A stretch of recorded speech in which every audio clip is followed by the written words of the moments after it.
So the grand total of that, Nick, is £70 billion a year we are spending on foreign nationals and asylum seekers.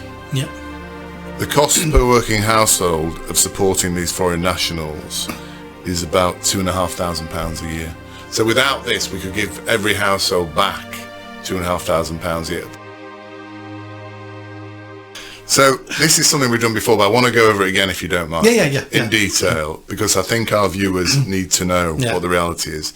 And I've done quite a lot of work on this to understand what the cost of immigration, asylum seekers and foreign nationals are in this country.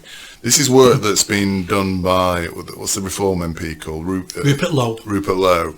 But maybe I've taken it a little bit further, and there are estimates in here, folks, but so bear with me, basically. So, the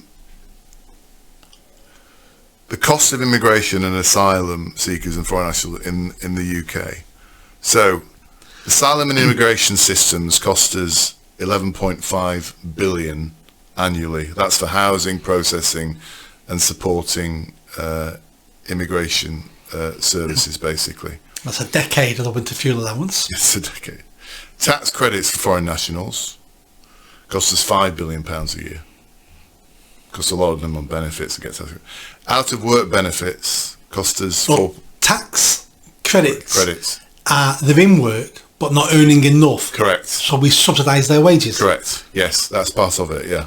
And don't forget, we've all been under the illusion we're bringing in high-earning immigrants. In fact, that's been a myth. We now find out that 95% are low earners. Most of them are not working. Most of them are not working. Out-of-work benefits, 4.4 billion. Yep.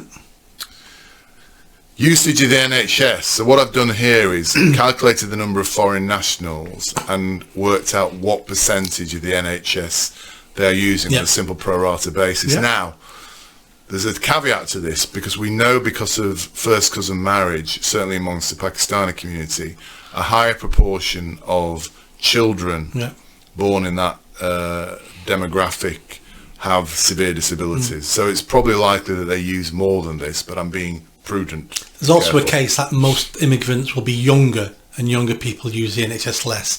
So there might be a balance. So we don't know how accurate this is, but it's a good formula. Yeah. So that's 28 billion right. pounds. Education. This is for the schooling of foreign-born children and those from migrant families. 13.65 billion. Yeah. Policing and justice system, and again, this is a pro rata based on the population, 2.7 billion. Well, if it's pro rata, we know that foreigners commit crime twice as much as the native population. But I'm trying to be fair. Yeah. 2.7 billion. Social services, 3.75 billion for child protection and adult care services. Yep.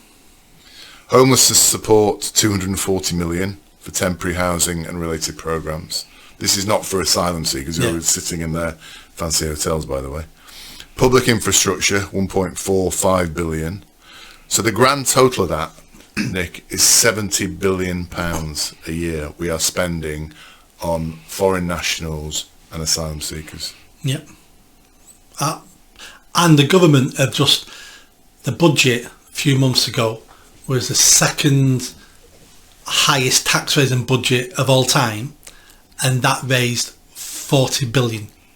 So we're spending nearly twice as much as that on foreigners. Correct. So that means not only did we not have to raise any money at the budget, we could have given 30 billion back in tax cuts. Correct. If we didn't have this problem. Yeah.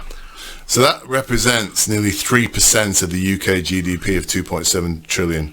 For every £100 we earn, we spend £3 on immigrants. And I would say that's a conservative figure, because there'd be lots of things we have no idea we're spending money on for foreigners in this country that we just don't know exist. The cost per working household of supporting these foreign nationals is about £2,500 a year. So without this, we could give every household back £2,500 a year. What that means in reality is we could reduce your taxes by £2,500 a year. Basically, you'd have £2,500. We could end council tax and still give you some money extra. That's a really good point. That means no one in the country's having to pay council tax and still getting a bit of a rebate. Yeah. if we ended it all tomorrow, you're right. That's exactly right. We could wipe out council tax, and what a benefit that would be for British families in working households. That extra £2,500 a year is a lot of money, isn't it? So the thing for me is this number is astronomical. I don't think people realise how big it is, and the benefit to our country of having that £70 billion back would be massive, wouldn't it? Of course it would. Yeah. So I wanted to go over that again because I think that's very, very important. I also want to talk around our overall spend as a country, which is a 2.7 trillion. So I've analysed that as well. And what's interesting here is foreign nationals represent, as we said, 70 billion. That's one of the first spends. We are spending 20 billion a year on net zero. Mm-hmm. We are spending 131 billion a year on environment protection. I don't even know what that is. And we are spending 550 billion a year on the public sector. You're going to have to do some maths now. Let's assume we cut public sector in half. That would save us 225 billion. Yeah. Let's assume we got rid of net zero. There's another 20 billion there. Let's assume we got rid of the foreign national issue. That's another 70 billion there. And if we got rid of that environment protection thing, I've no idea what it is. That's another 130 billion. What would that give us back into our economy, Nick? That's You're very good at maths. Yeah, I'm putting you under pressure. Yeah. Now, let's talk about the environmental 120 billion. That'll be all sorts of things in there. That'll be tidal defences. That will be... They're not spending on that anymore, are they? No, everything will be coming under that. Some of that will be paying farmers. There'll be stuff in there that we need. But you're right, a lot of it... Maybe half of it. A lot of it will be wasted and will be things we don't need, but some of it we probably would need. So I think 160 for those three, foreign nationals, net zero, environment protection, if we only cut half environment, 160 billion there and 225 billion. So we're talking 400 billion saving. 400 billion, nearly half a trillion. Yeah. I think a government acting like Trump is now could save 400 billion pounds off our bills, basically, very quickly. Yeah. And what that would do is not only reduce our taxes, it will force hundreds of thousands of non-productive workers out of the public sector into the productive sector, which is the public-private sector. Yeah. So non-jobs, those people doing all these non-jobs would have to get real jobs, which adds something to the economy, which adds something to all our lives in the country. It would be a double revolution. It could, and these are things that we can see visibly, we can get rid of without changing our country or destroying much of what we have at the moment. The public sector now, the percentages, it's something like 22% of the working population is in the public sector in this country. A fifth of working people work for the government. No wonder they vote for the government, they want Labour, because they're being protected. And you only need 20% of adults to win the general election. Because Labour got a landslide with 20% of the registered voters. So this is why they gave all the public sector pay rises. That's why. And the public sector now are getting paid on average 6% more than the private sector. So you have the elite in the public sector paid 6% more than the private sector, doing probably a fraction of the work of the people in the private sector, and voting in a government that will protect and look after them and give them more better pensions, unsackable, work from home. There's some civil servants somewhere in the country at the moment are on strike at the moment because they want to work a 3-day week, and they sign contracts for 5 days, and they want paying 5 days but work 3 days. And they're on strike trying to fight for that. This is the public sector. Full of stupid, lazy, incompetent people. Correct. And even if you're not one of them, over decades you become that. Because I tried to fight the system when I was in Manchester Council. There's only so many years you could fight the system. In the end you go, no point trying to fight it. I'm not Yeah. changing it. Just get on Yeah. with the job. And Yeah. you end up becoming one of the people you you're forced to be, despise. you're forced to become that person. Yeah, you because do. nothing will change if you rail against it because of the nature of it. Conform or you leave. Yeah. So I think in summary, we're spending £70 billion on foreign nationals a Yeah. year, and we're probably wasting around 400 billion a year on stuff we could get rid of tomorrow and make no difference to our service and everything else as well. And by the way, I've not touched the NHS in this. Yeah. I've left the NHS as it is, so I'm sure there's lots we can do in the NHS as well. Yeah. I mean, other things you could add on to that. 12 billion foreign aid. 12 billion we've just promised Africa for climate change. So many billion we're giving Ukraine. The billions we give universities, who then give out that money for stupid research like the history of homosexual online porn. The funding we did to the lesbian-only Beijing opera group. I mean, you might... I love lesbian opera. I've got many of their videos.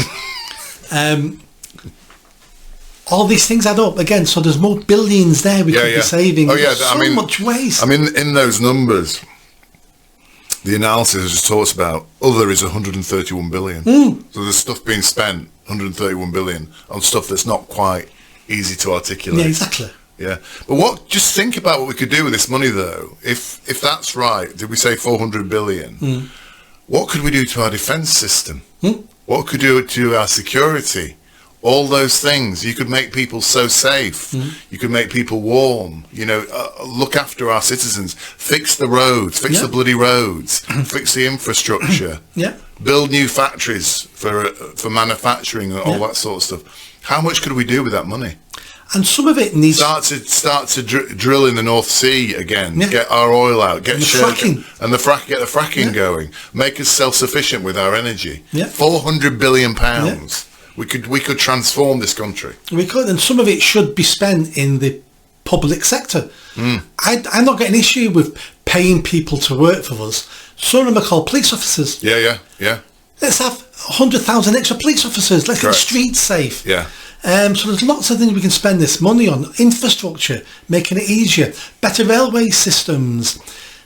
We could do all sorts of things that we can then, that only if we can prove has knock-on effects to the economy and the quality of life of people. So more police officers, you might go, oh, but that's more civil servants. Yeah, but we want more police officers. I want to feel safe walking down the street.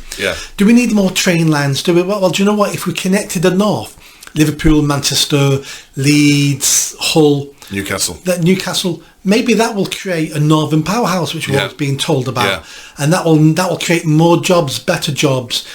So there's things we can do with that money that will kickstart all this stuff and be a benefit to us.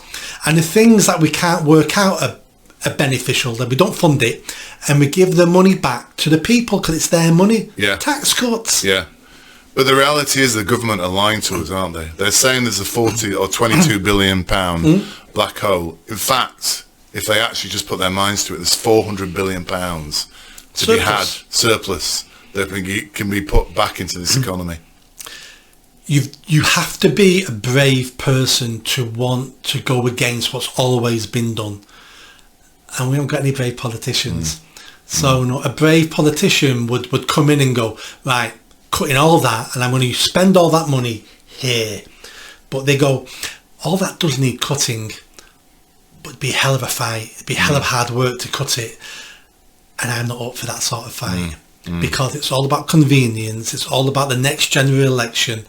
And that's why we call them career politicians, where a statesperson would come in and go, right, this is for the love of my country. All these things get cut. I don't care what you call me. I don't care if I lose the next election, because at least then I've left the country in a better place than when I found it. And that's all we can ask of a politician. Did you leave the country in a better position than when you found it? Your career might be very short, but do you know what? I don't mind it being short, as long as you've done your bit and improved the country. But politicians now want to be a politician now for 30, 40 years. So they're always hedging their bets with don't cause waves. So they can get their nice salary all that time and then get their amazing pension. defined benefit pension.